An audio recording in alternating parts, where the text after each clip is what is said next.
भाई ये होता है शादी का सालगिरह मनाने का तरीका, यही है हमारा कल्चर। भाई इनसे सीखा जाए कि कैसे मनाते हैं अपनी शादी का सालगिरह। ये नहीं कि खाली केक काटा, दारू पिया, हो गया।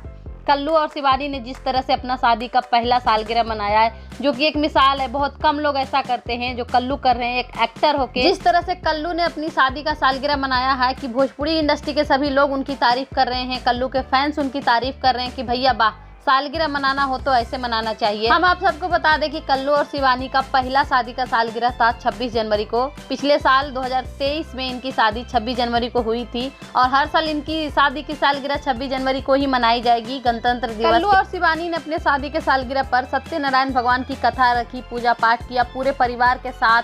नहरा ससुरा दोनों परिवार के साथ उन्होंने पूजा पाठ किया। उसके बाद रात में कल्लू शिवानी दोनों केक कट करके अपना शादी का सालगिरह मनाया। बहुत अच्छा लगा देखकर कि इतना भव्य तरीके से उन्होंने शादी का सालगिरह मनाया। आप सबको कैसा लगा कमेंट में बताइएगा और इनको अगेन ढेरों सारी शुभकामनाएं शादी के सालगिरह का। Thank you for watching, bye bye, take